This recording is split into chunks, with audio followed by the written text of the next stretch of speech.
ऐसा देखते हैं, क्या कहिएगा सर? देखिए, प्रथम चरण का जो चुनाव हुआ लगभग 122 सीटों का और बहुत पीसफुल चुनाव हुआ और परसेंटेज भी पोलिंग का अच्छा हुआ। और तीसरी बात है कि महिलाओं की भागीदारी बहुत ज़्यादा हुआ। तो अच्छा परसेंटेज होने के लिए इलेक्शन कमीशन को हम धन्यवाद देते हैं कि इस तरह का उनका मैनेजमेंट हुआ जिससे काफ़ी लोग वोट डाल सके। और महिलाओं का जो टर्न आउट ज़्यादा हुआ है तो हम कल से ही इस बात को तजवीज़ कर रहे हैं, देख रहे हैं। और आज भी 2 जगह हम गए थे, सीतामढ़ी में और फुलपरास में। तो महिलाओं की उपस्थिति और महिलाओं का जो कल 6 तारीख को वोट हुआ उसके बारे में उन लोगों को के मुखार बिंद से बात आना कि हम लोग सब नीतीश कुमार को वोट दिया है, क्योंकि नीतीश कुमार बच्चियों को पहले साइकिल दिए, बच्चियों को पोशाक दिए। वो बच्ची अब आगे बढ़ गई तो त्रिस्तरीय पंचायत समिति में उन लोगों का रिजर्वेशन दिए, पुलिस के बहाली में 35% आरक्षण दिए। और तो और सभी वृद्ध जन, चाहे महिला हो या पुरुष हो, उन लोगों को ये मैंने 1100 रुपया प्रति माह पेंशन लागू किया। और फिर जीविका दीदी हो या हर परिवार के लोगों को करीब करीब वो 10,000 रुपया वो दे रहे हैं अपना बिजनेस स्टार्ट करने के लिए। इसमें बहुत सी बातें सामने आई कि 10,000 रुपया इधर मिला है, 10,000 15,000 और लगा करके बड़ा बड़ा रोजगार लोग कर गए हैं। इससे उन लोगों के दिमाग में बात आई है कि हम लोग एक तरह से रोजगार कर करके अपने जीवन को आगे चला सकते हैं। और उतना ही नहीं, सब लोगों के दिमाग में है कि 2 लाख रुपया और मिलेगा अगर हम रोजगार आगे बढ़ावेंगे। तो ये सब पॉजिटिव साइन है, जिससे हमको लगा कि जब महिलाओं का टर्नआउट ज़्यादा हुआ है तो सारा वोट 90% वोट नीतीश कुमार के पक्ष में हुआ है। और जो 122 या 121 सीटों पर जो चुनाव हुआ है उसमें 80% सीट पर एनडीए की बढ़त है, ऐसा मेरा अनुमान है। सेकंड फेज में गया में भी चुनाव होना है सर, क्या कहिएगा? सेकंड फेज में हमारा तो कम से कम 6 सीट सेकंड ही फेज में आ रहा है और गया है और जहाँ जहाँ भी है सेकंड फेज में, तो वो सब में भी जो प्रतिशत होगा पोल का हम समझते कम नहीं होने वाला है। और जहाँ तक है शांति व्यवस्था, अब तक तो राजद के लोग बहुत सारे इंसिडेंट कर रहे हैं। जैसे हमारे कैंडिडेट टेकारी में ही लोगों को उन्होंने ये किया, हमारा कैंडिडेट बोधगया में थी, वाराणसी में थे, वो स्लाइटली बच गई, नहीं तो ऊपर से जो पत्थर फेंका था माथा पर पड़ जाता तो मर जाती।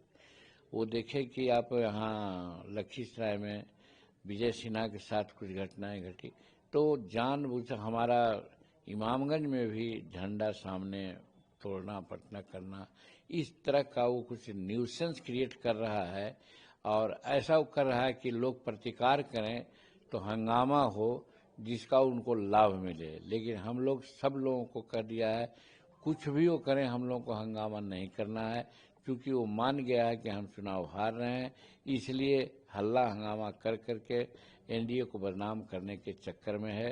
तो इससे पता चलता है कि एक तो हम लोग इधर 80% से ज़्यादा सीट पर जीतने जा रहे हैं, सेकंड फेज में भी हम समझते हैं यही परसेंटेज कायम रहेगा, वहाँ भी हम लोग 80% के आसपास में गिनेंगे, जीतेंगे। और इसीलिए हमारा फोरकास्टिंग है आज भी कि 160 से ज़्यादा हमारा एनडीए की सीट यहाँ आ रही है। तेजस्वी यादव भी दावा कर रहे हैं कि जिस तरीके से वोटिंग पड़ी है, समर्थन अच्छा मिला है उन लोगों को भी और इस बार बदलाव होने वाला है। तो वो क्या कहेंगे सर, वो तो अपने कार्यकर्ताओं का मनोबल बढ़ाने के लिए तो कहना ही है, ये टैक्टिस है, वो कहेंगे।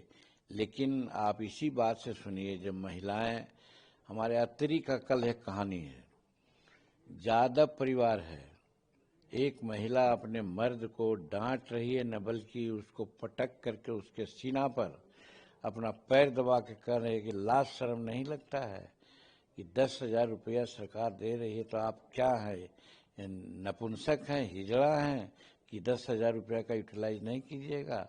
और इस तरह से नीतीश कुमार कर रहा है तो गलत क्या कर रहा है, हम लोगों को बढ़ाने के लिए कर रहा है। आज सीतामढ़ी में भी एक जादवे की औरत थी, वो टीका लगाए हुई थी राधे राधे वाला, वो भी यही बोल रही थी कि भाई नीतीश कुमार को हम लोग किसी भी परिस्थिति में छोड़ने वाले नहीं हैं।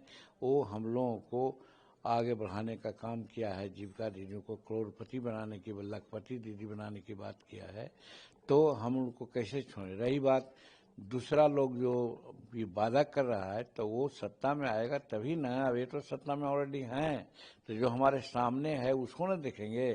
साइकिल दिया, पोशाक दिया, रिजर्वेशन दिया, सिपाही में आज 50% के आसपास में महिलाएं हैं, तो महिला सशक्तिकरण में जब नीतीश कुमार आगे हम लोगों को मदद किया है तो हम फिर दूसरे को क्यों सोचें। तो इस आधार पर हमको लगता है कि महिलाओं के बल से ही हमारी सरकार बनेगी विशेष रूप में, और महिला सशक्तिकरण के बारे में नीतीश कुमार जो ने काम किया है वो उसका असर दिख रहा है। वोट चोरी को लेकर राहुल गांधी लगातार कह रहे हैं, हरियाणा का मिसाल दे रहे हैं। देखिए, वो तो शुरू से ही कुछ अण्ड-बण्ड बात बोल रहे हैं। जब 12 दिन 14 दिन का यहाँ यात्रा उन्होंने किया, यही वोट चोरी लेकर के ना, क्या उनको रिजल्ट मिला? रिजल्ट लास्ट में ही हुआ कि प्रधानमंत्री के मृत माँ को भी गाली उन्होंने दिया और उसके बाद चुपचाप लगा दिए।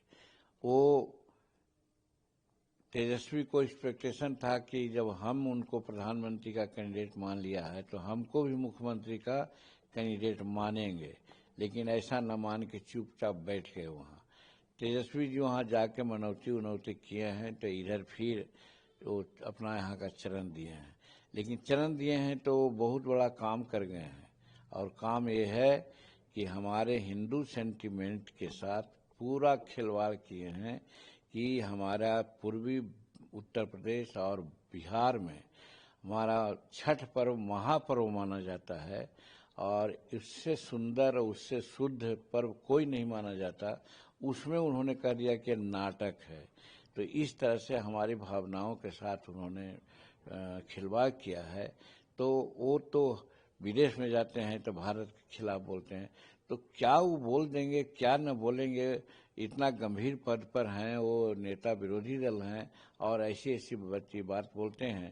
तो इससे तो यही लगता है कि साहब उनमें उच्छृंखलता है और उनमें गंभीरता नहीं है, जिसके चलते कांग्रेस का आज बंटाधार हो गया है। वंदे मातरम को लेकर के काफी सवाल उठाए जा रहे हैं, 150 साल हुए हैं उसके। पीएम ने भी कहा कि इसके कुछ क्षण निकाल दिए गए थे, जो कि बंटवारे का जो है जिसने बीज बोया। क्या कहिए? देखिए, इसको हम देखा नहीं पढ़ा नहीं है, लेकिन हम अपने मन से करते हैं। संस्कृत में है वंदे मातरम, माने अपने जन्मभूमि को हम अगर वंदे करते हैं, प्रणाम करते हैं, तो इसमें कौन ऐसी बात आ गई है। अब हम विवादास्पद बात नहीं बोलेंगे क्योंकि जनगण मन अधिनायक जय है, उसके बारे में भी बहुत सारी बातें आती है, हम उसको नहीं कहना चाहेंगे। उससे अच्छा तो है वंदे मातरम। तो वंदे मातरम हम हिंदुस्तान के लोग हैं, धरती को माता कहते हैं, देश को हम मातृभूमि कहते हैं, तो उसको वंदना न करेंगे तो किसकी वंदना करेंगे। अब उसके आगे क्या क्या है, किस पर क्या बोले हैं, उसके बारे में मुझे जानकारी नहीं है। हो गया।